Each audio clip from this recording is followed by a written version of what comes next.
문재인 대통령 내일부터 3박 4일 일정의 중국 국빈 방문 순방에 돌입합니다. 중국 방문을 앞두고 문재인 대통령은 CCTV와 인터뷰를 했는데요.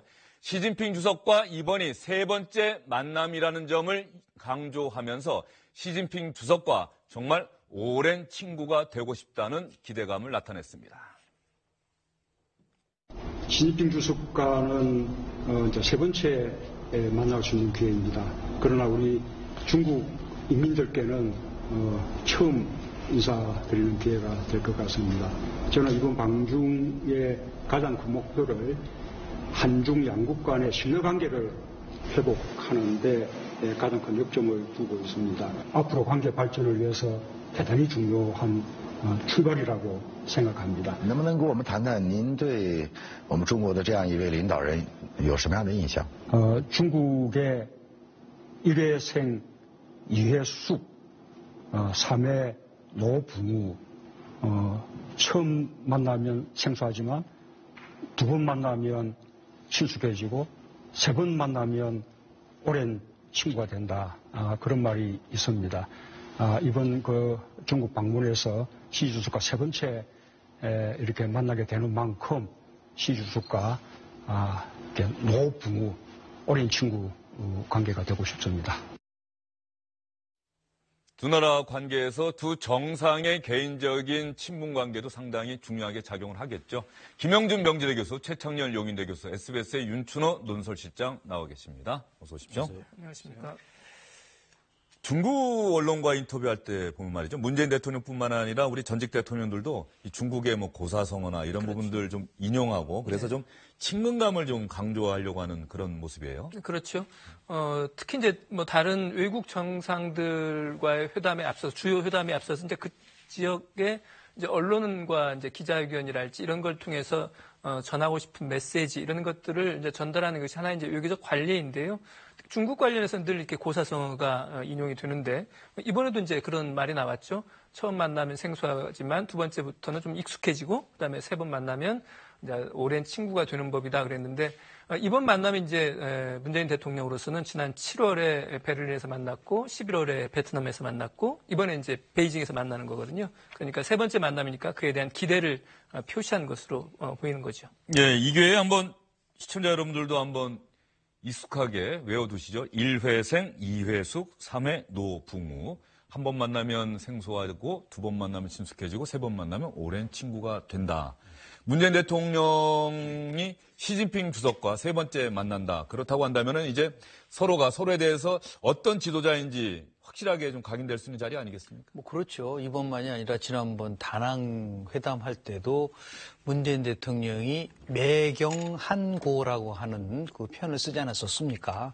봄을 알리는 매화는 겨울 고통을 이겨낸다라는 그 표현을 쓰면서 지금 한중 관계가 사드 문제로 굉장히 어려웠지만 이제 앞으로 봄눈 녹듯이 이게 잘 풀릴 것이다라고 하는 것을 얘기했고 그것을 계기로 해서 결국 이제 12월에 그것도 다른 방문이 아니라 국빈 방문을 하는 거기 때문에 대통령이 얘기한 것처럼 이번 방중의 최대 목표는 신뢰 회복이고 그 신뢰 회복을 통해서 앞으로 굳건한 정말 그 신의가 바탕이 되는 이러한 외교는 여러 가지 그런 원칙들이 있는데요. 신뢰 외교가 있고 동맹 외교가 있고 더 나아가서 우리가 지금 많이 얘기하는 어떻게 하든 간에 우리의 자주 외교 부분도 있는데 지금 이 시점에서 문재인 정부가 추구할 수 있는 가장 핵심적인 외교 정책의 기조는 결국은 실리 외교로 될 수밖에 없기 때문에 대통령이 그 부분에서는 충분히 신뢰를 회복해서 실리를 추구한다. 이것이 지금 현 정부가 추구하는 핵심적인 기조라고 저는 봅니다. 예,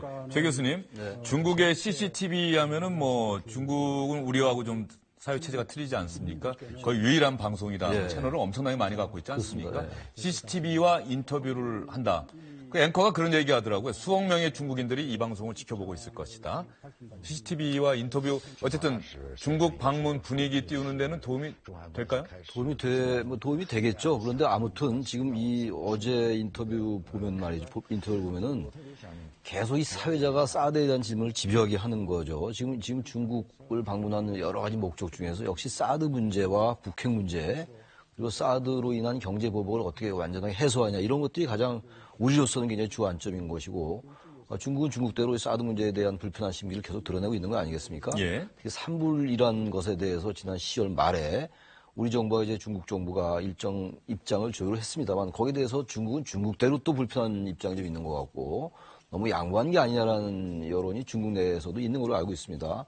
특히 우리나라에서도 산불을 마치 중국의 강요에 의해서 우리가 한 것이 아니냐 이런 또 비판도 좀 있는 상황이거든요. 그러니까 이런 양국의 입장을 어떻게 잘 조율하느냐가 이번 한중 정상회담의 주요 목적이라고 보여지는데 거기에 앞서 지금 말씀처럼 CCTV는 관영 방송이니까 국영 방송이기 때문에 그 방송의 입장을 표명한 거는 상당한 의미가 있다고 생각합니다. 예. 지금 방금 최찬열 교수가 말씀하셨죠. 사드 문제. 사실 이번 중국 CCTV와의 인터뷰에서 CCTV 앵커는 집요하게 생각될 정도로 사드 문제에 대한 문재인 대통령의 인식을 파악하는 질문을 집중적으로 해냈습니다. 그러면 문재인 대통령은 사드 문제에 대해서 과연 뭐라고 답변을 했을까요?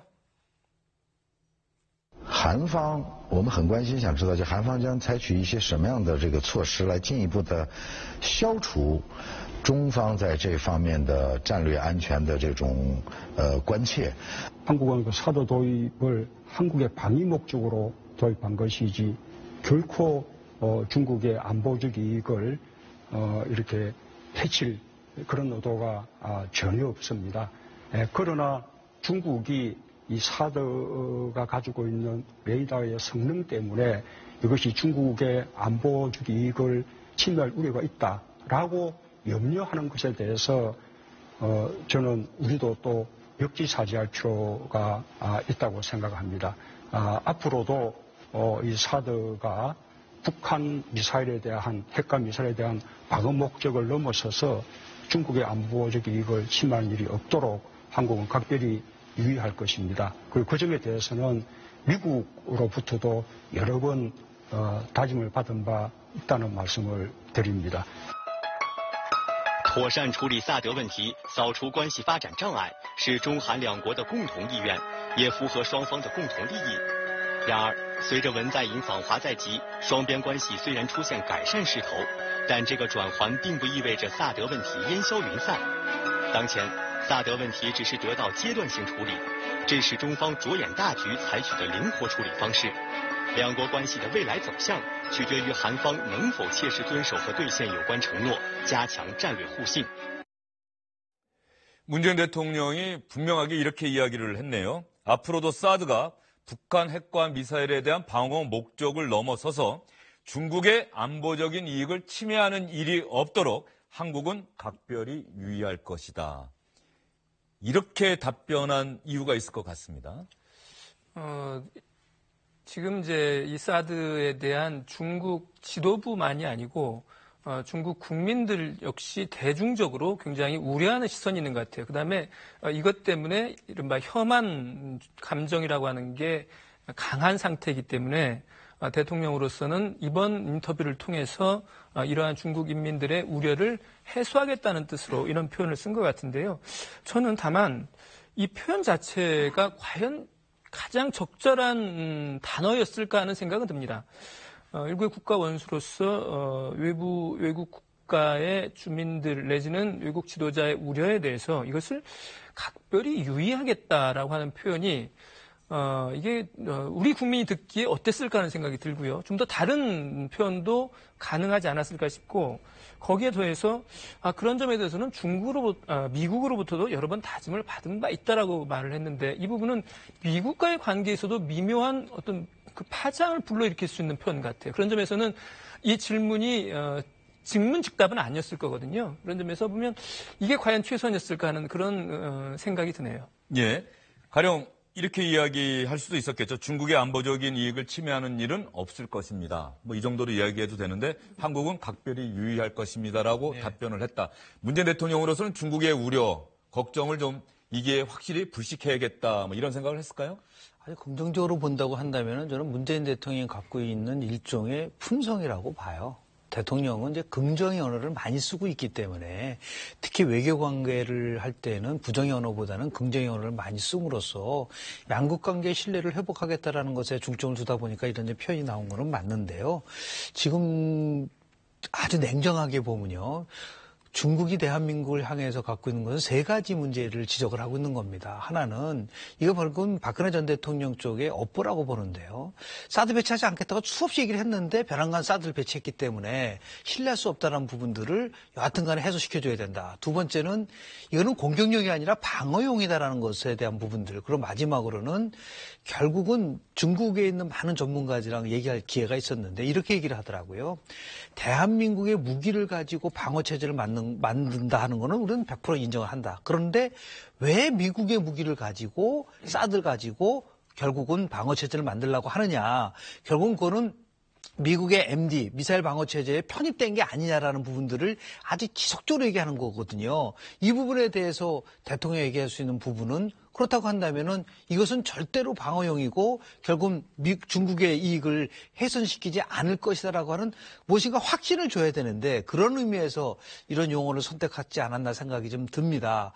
그러나 조금 전에 우리 실장님이 말씀하신 것처럼 그럼에도 불구하고 너무 지나치게 이게 저자재사가 아니냐라는 부분들도 있을 수가 있는데 결국은 목표는 신뢰 회복이라고 할 수밖에 없는 이런 부분들. 저는 이렇게 얘기했으면 좋았을 것 같아요.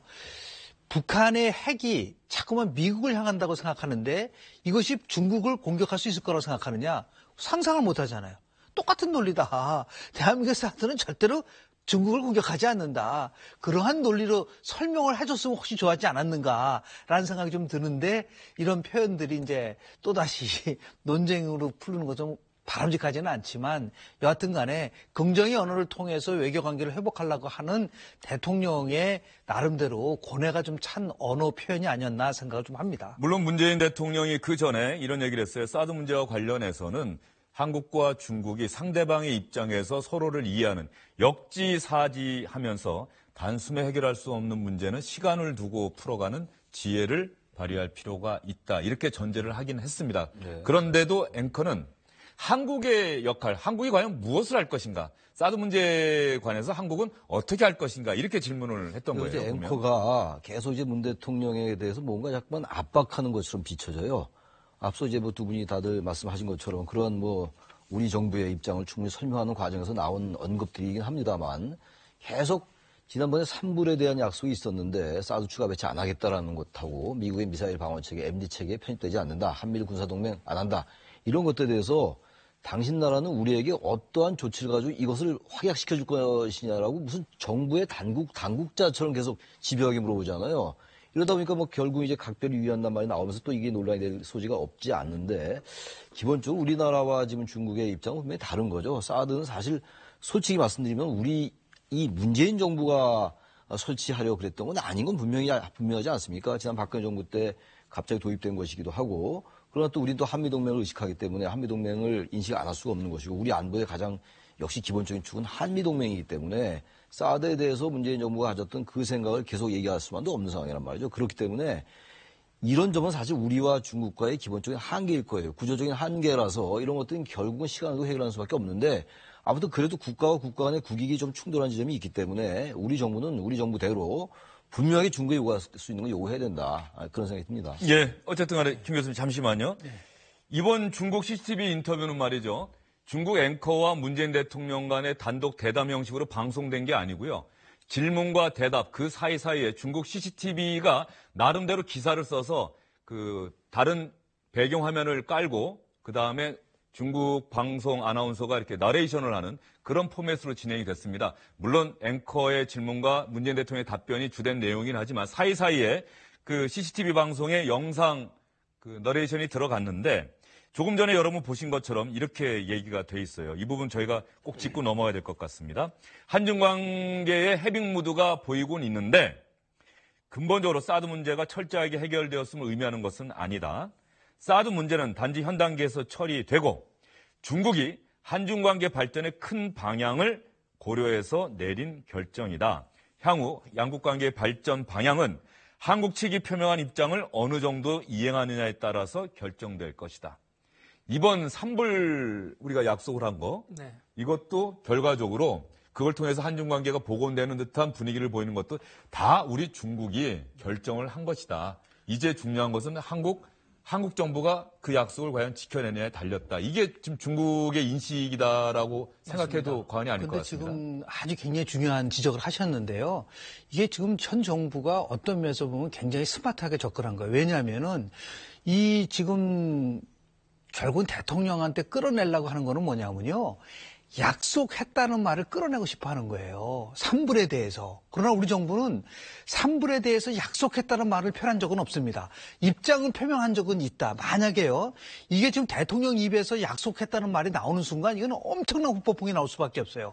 미국과의 관계에서 이거는 우리가 상상할 수 없을 정도의 큰 후폭풍이 일어날 가능성이 높기 때문에 대통령은 계속해서 산불 문제와 관련돼서 특히 사드 문제와 관련돼서는 당신의 이익을 해치지 않겠다는 선에서 마무리하려고 하는데 지금 중국은 끊임없이 이 부분을 끌어내려고 하는 거예요. 약속을 했다고 분명히 명쾌하게 얘기를 하고 그 약속을 지키겠다고 하라.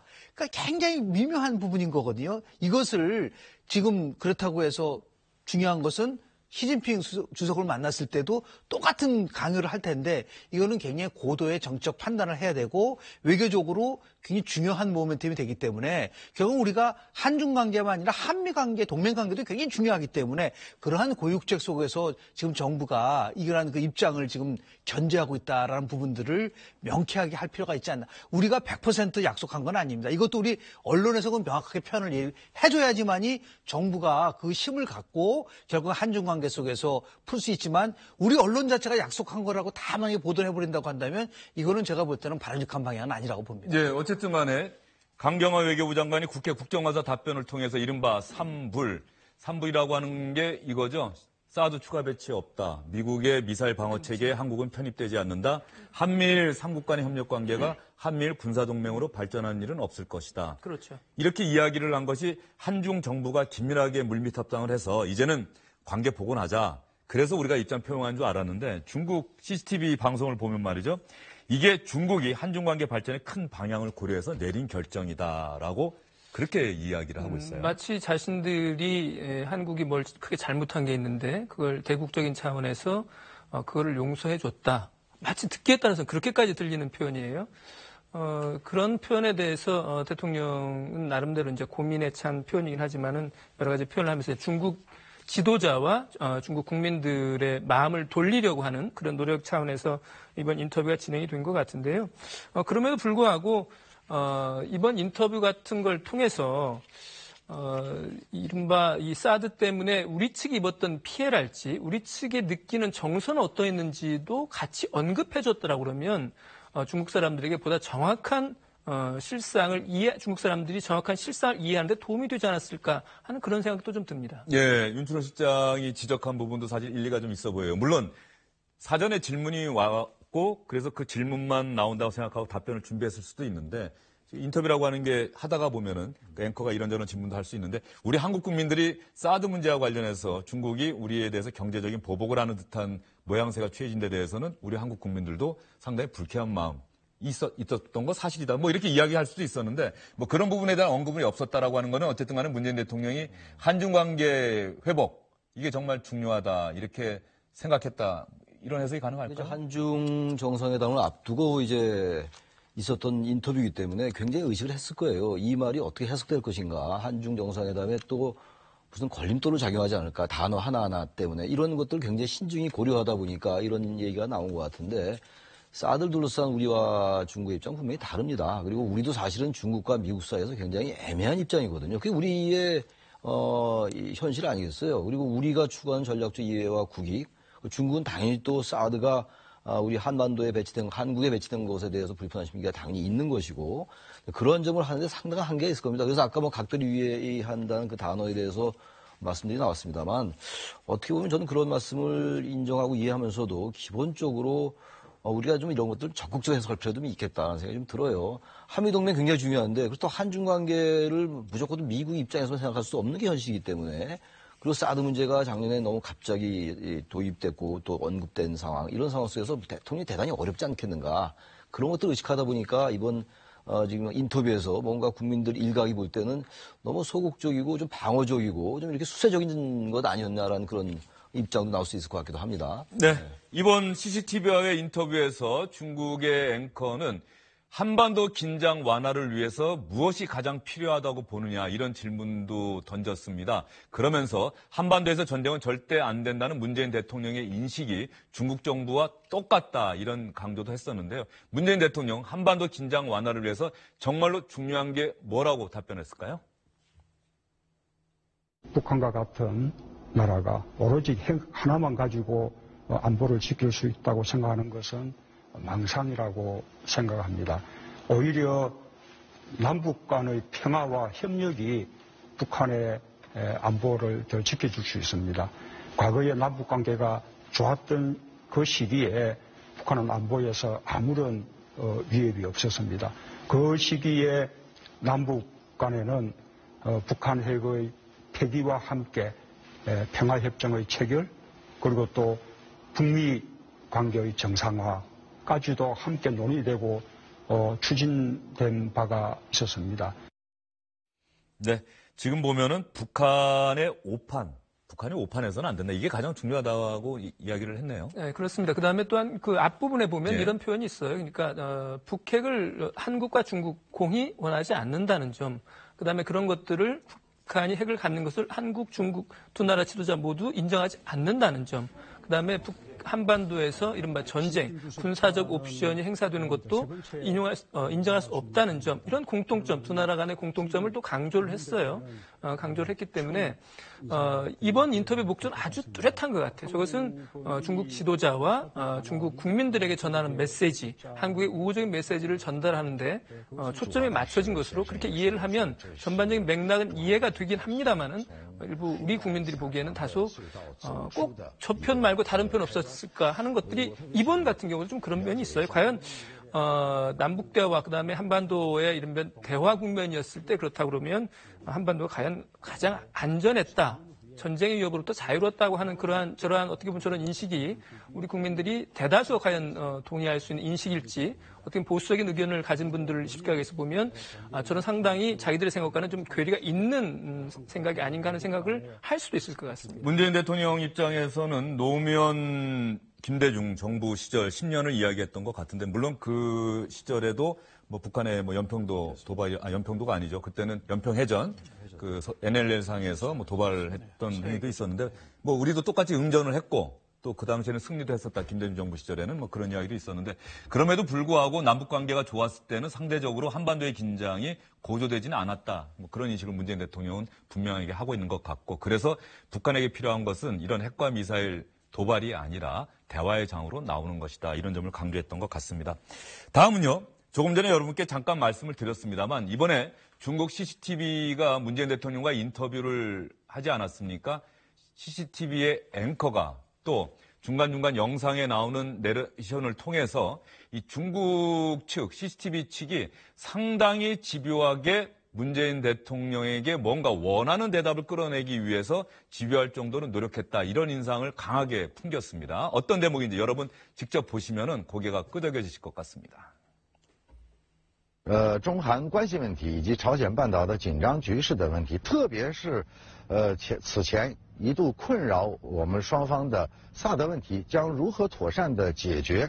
那么韩方下一步将做什么样的切实的努力来消除中方在战略安全方面的关切？ 正是由于韩国逐渐认识到中国的立场和关切，尊重中国的国家利益，才给两国妥善处理萨德问题提供了契机。如今，在朝鲜半岛局势高度敏感脆弱的时候，韩方能否记得这个初心，成为两国关系走出黑暗隧道的关键。 和包括韩国政府您的官员一贯在这个问题上的一系列的态度，其中包括呢，韩国将不会追加萨德系统，也不会加入美国的反导系统，也不会去发展美日韩的这样一个军事同盟。同时，刚才你也表达了，告诉中国的观众，就是韩国政府在这个问题上的立场，以及下一步我们需要努力的方向。 韩方能够进一步的采取切实的措施来扫清中韩两国关系发展过程当中的一切障碍，确保中韩关系能够在正确的道路上平稳健康的发展。其实两个邻居解决互相之间的问题，最重要的就是以诚相待。 예, 저도 주영진의 뉴스브리핑 진행하면서 주변에서 많은 그 조언을 받았었는데 앵커는 말을 길게 하면 안 되고 질문은 짧게 해야 된다 이렇게 이야기를 했는데 이번에 중국 CCTV 앵커 같은 경우 보면은 질문이 상당히 길어요. 그리고 맨 마지막에 그 결론 부분 보면은 정말로 중요한 것은 사람을 진심으로 대하는 것이다.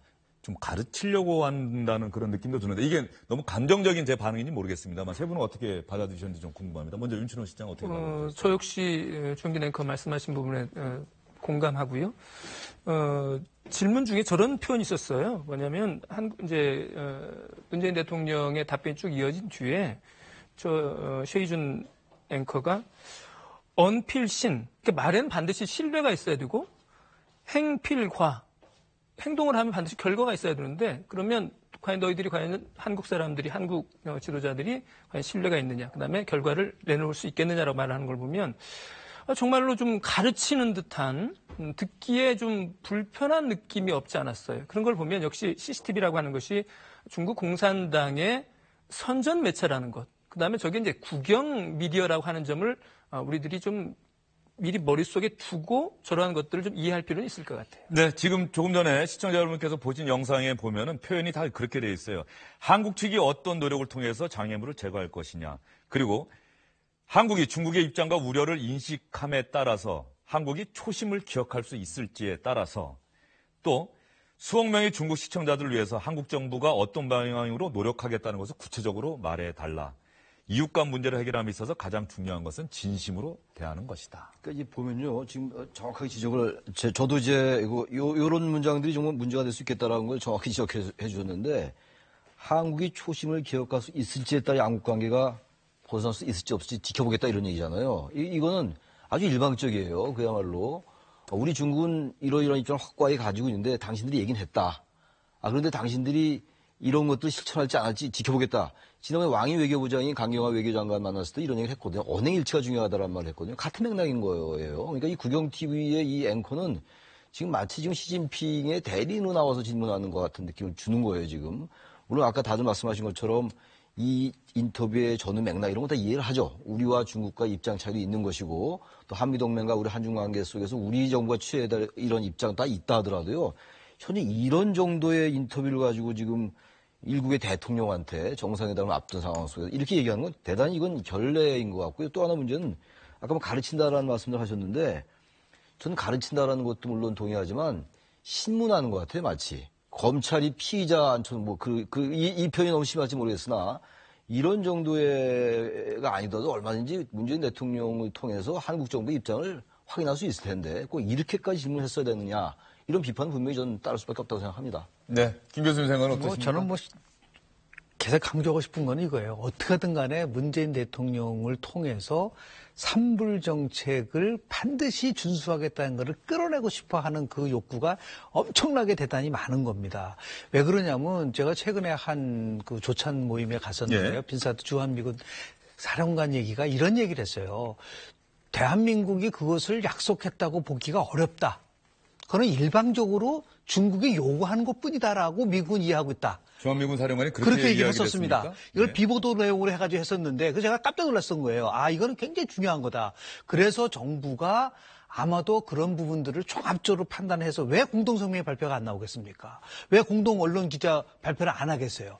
정부는 그런 의미에서 봤을 때 굉장히 지금 어려운 입장이 있지만 입장을 정확하게 지금 여기서 만약에 약속을 해버리게 되면 또 어떤 일이 벌어지냐면 미국과의 관계는 우리가 어떻게 되느냐. 우리가 완전 주권 포기라고 얘기를 할 수가 있기 때문에 굉장히 힘들지만은 지금 정부가 이러한 나름대로의 그런 걸 하나씩 지금 해결해 나가려고 한 거가 있기 때문에 이런 면에서 봤을 때 우리는 조금 이 부분에 있어서 비판을 넘어서서 정부에게 특히 초당적으로 힘을 실어줄 수 있는 그런 분위기를 우리가 좀 언론이고 결국은 정치권에 좀 만들어줘야 된다. 그래서 그 힘을 가지고 시진핑 주석과 만나서 우리의 입장을 할 수 있는 그게 제가 볼 때는 국익을 위한 나름대로의 정치가 아닐까 하는 생각이 좀 듭니다. 그런 의미에서 봤을 때 이거는 굉장히 중요한 거. 왜 저렇게 집요하게 나오느냐. 그 이유는 뭐냐. 무례를 넘어서 나오는 이유는 뭐냐면 바로 약속을 끌어내려고 하는 거예요. 거기에 우리가 쉽게 넘어가서는 안 된다라는 거를 저는 개인적으로 좀 생각하고 있습니다. 있는 게요. 네. 그런 점을 충분히 이해하는데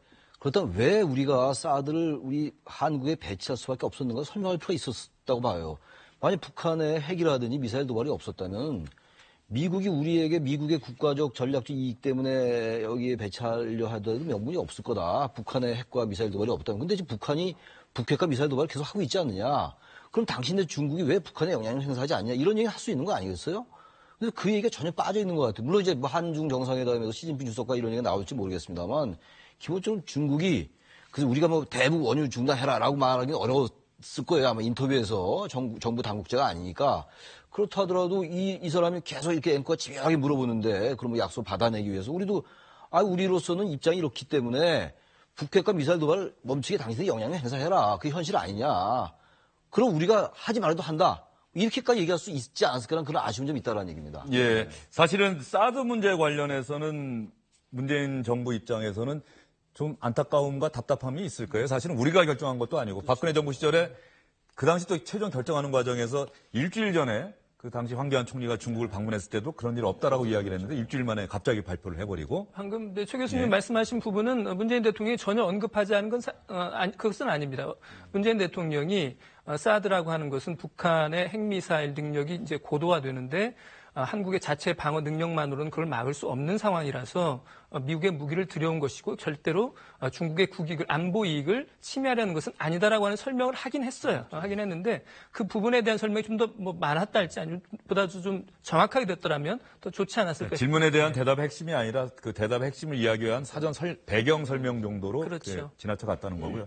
또 문재인 대통령 입장에서는 분명히 환경 영향 평가 실시한 다음에 좀 시간을 두고 배치하려고 했는데 북한에 계속되는 도발이 결국 문재인 정부로 하여금 사드 배치를 실행할 수밖에 없게 만들었다. 이런 답답함이 분명히 있을 겁니다. 그럼에도 불구하고 저희가 너무 감정적으로 중국 CCTV와의 인터뷰에서 중국 측이 보여준 행동이 좀 문제가 있는 것 아니냐 이렇게 또 너무 강조한 것 아닌가 하는 생각도 좀 드는데 말이죠. 문재인 대통령 시진핑 주석과의 정상회담 사전 예행 연습했다 이렇게 생각하고 이번 한중 정상회담을 통해서 이 사드 문제 그리고 한중 관계 복원에 관해서 분명한 청사진을 국민들에게 보여주면 어떨까 이런 생각이 들고요.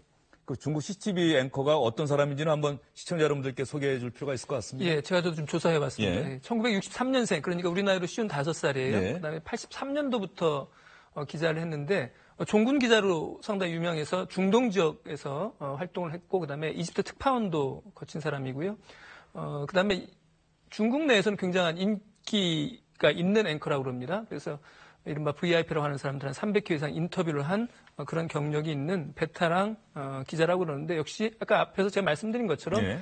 CCTV 또는 신화사라고 하는 매체가 중국의 국영 매체라고 하는 그런 점을 저희들이 한번 미리 좀 생각을 해둘 필요가 있을 것 같습니다. 예, 그리고 저는 조금 전에 지금 영상이 나오고 있는데 말이죠. CCTV 앵커와 인터뷰를 하기 위해서 그 회견장으로 문재인 대통령이 들어오는데 뒤에 윤영찬 국민소통수석이 따라 들어오는데 윤영찬 수석이 목도리를 한 채로 이렇게 들어오더라고요. 그래서 좀 청와대 내 분위기가 얼마나 대통령 앞이라고 해서 뭐 이른바 너무 긴장한다거나 그러지 않고 좀 자유롭게 그 수석 비서관들과 대통령 사이에 소통이 이루어지고 있는 것 아닌가 하는 생각이 문득 들었습니다. 지금 방금 화면에 저 뒤에 윤영찬 국민소통수석이 들어오는데 대통령 앞인데 목도리를 풀지 않고 그냥 들어왔습니다. 저 결례라고 볼 수 있나요? 어떤가요? 아니, 워낙 우리 박근혜 전 대통령 때 굉장히 우리 그 환경이 너무 좀 권위주의적이고, 근데 지금 이 정부는 가장 큰 차이가 뭐냐면요.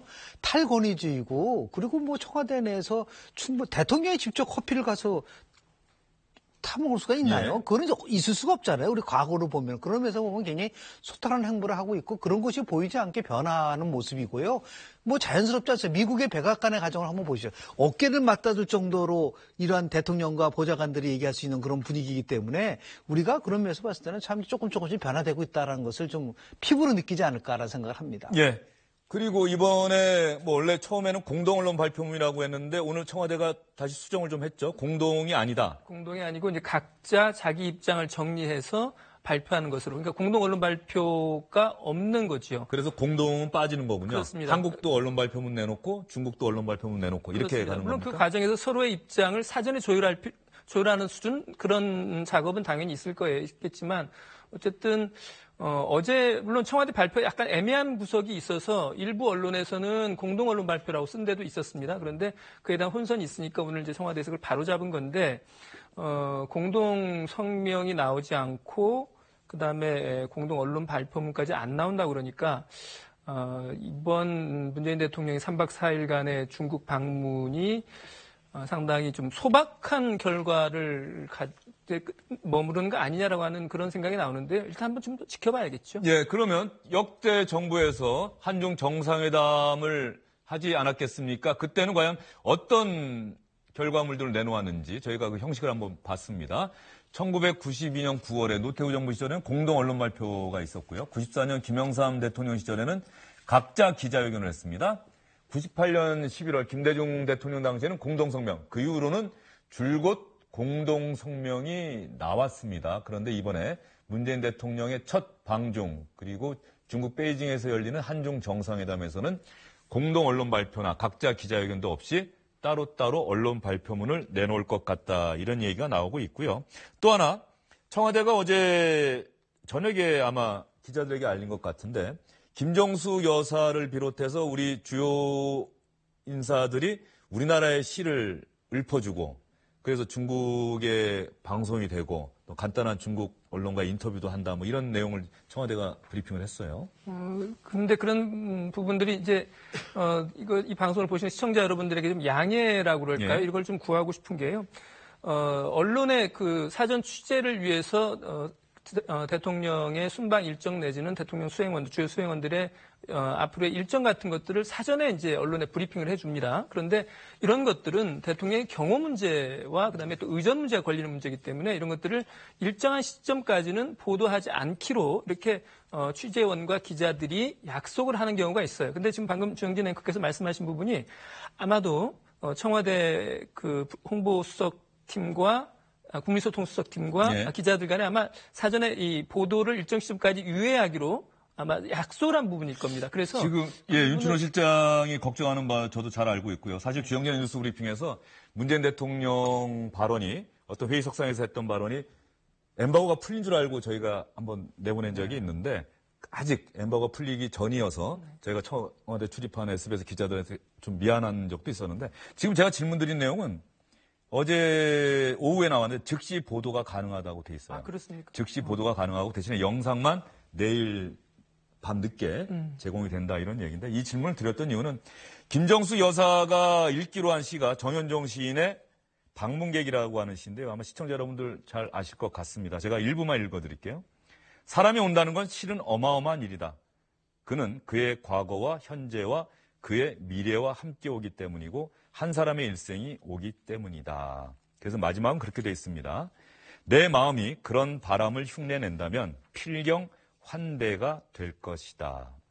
김정숙 여사가 정현종 시인의 방문객이라는 시를 인용을 해서 한중관계 복원에 대한 어떤 열망 이런 것들을 좀 나타내지 않았나 이런 생각이 좀 듭니다. 어쨌든 간에 저희가 오늘 중국 CCTV 인터뷰 통해서 문재인 대통령의 답변, 사드 문제에 대한 문재인 대통령의 인식 그리고 중국 가서 시진핑 주석에게 어떻게 이야기할지 미리 여러분께 가늠해 볼 수 있는 시간을 드렸고요. 저희가 혹시 감정적으로 만약에 보도가 됐다라고 시청자 여러분께서 생각하신다고 한다면 이러한 문제들을 문재인 대통령이 한중 정상회담을 통해서 이번 중국 국빈 방문을 통해서 슬기롭게 해결해내기를 냉철하게 해결해내기를 기대를 한번 해보도록 하겠습니다. 시간은 얼마 남지 않았는데요. 짧게. 오늘 자유한국당 원내대표 경선이 있습니다. 오후 4시부터 치러지기 때문에 저희 방송이 끝나기 전에 결과가 나오지 않는데 세 분의 예측과 전망을 간단하게 한번 들어볼까요? 김성태, 홍문종, 한성교 후보 가운데 누가 될 것 같습니까? 저는 김성태 후보가 될 거라고 생각합니다. 왜 그렇습니까? 22명의 복당파라고 하는 확정된 표가 있고요. 그다음에 당의 지금의 어쨌든 실질적인 지도자인 홍준표 대표가 명시적으로 지지한 후보거든요. 그렇기 때문에 김성태 후보가 되지 않을까 저는 그렇게 생각합니다. 김 교수님 어떻게 보십니까? 이게 좀 만약에요. 친박의 인사분들이 다시 된다고 한다면 도대체 자유한국당은 바뀌는 건지 아니면 도로 박근혜 정당으로 바뀌는 건지에 대한 부분들을 국민들이 질타할 수밖에 없는 부분이 있는데요. 다만 예측하기가 어려운 부분이 있어요. 지금은 아마 시점에서 봤을 때는 김성태 의원이 굉장히 유리한데요. 그동안 모든 원내대표 경선은요. 정견 발표가 결정적이에요. 그때 왜냐면 현장에서 어떠한 얘기를 하느냐에 따라서 확확 바뀌거든요. 그런 것들이 지난번에도 나경원 정우택 의원이 붙었을 때 그런 현상이 나타났었어요. 그러니까 어떻게 정말 현장에서 공감을 불러일으키느냐가 중요한 변수가 될 수 있을 거라고 저는 봅니다. 최 교수님은 즉답은 안 하셨고요. 저는 김 교수님 즉답 안 하시고 최 교수님 어떻게 저는 즉답하겠습니다. 저는 김성태 의원이 이길 것 같아요. 예. 근거는 어떻습니까? 왜 그러냐면 이 국회의원들이 지금 표심이잖아요. 이 국회의원들은 내년 지방선거 그리고 다음 총선거에 아무래도 원내대표가 이 친홍과 가까운 사람이 되면은 자기는 유리하다는 판단할 거예요. 그리고 이게 다 알려지거든요, 의원들에게. 누가 누구 찍었다. 그렇기 때문에 이분들은 물론 친박이 되면 안 된다는 판단도 있겠습니다만 기본적으로 현재 주류한테 표가 가게 돼 있다. 그래서 저는 결국 김성태 의원이 이기지 않겠냐. 근데 참 한 시간 남겨놓고 이런 말씀드려서 민망하긴 한데 어쨌든 저는 그렇게 생각합니다. 어쨌든. 예. 그러시면 말이죠.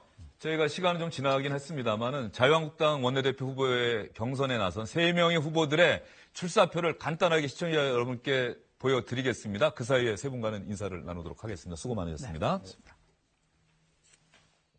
개파로부터 자유로운 후보만이 당의 화합을 이룰 수 있고 더 크게는 보수 통합의 그런 기초를 마련할 수 있다고 생각합니다. 구태와 간성, 개파주의를 모두 버리고 오직 이 정권과 맞서 싸울 수 있는 진정한 야당 만들어야 합니다. 흩어진 민심을 모으고 당원을 결집시켜 제1야당의 자존심을 되찾겠습니다.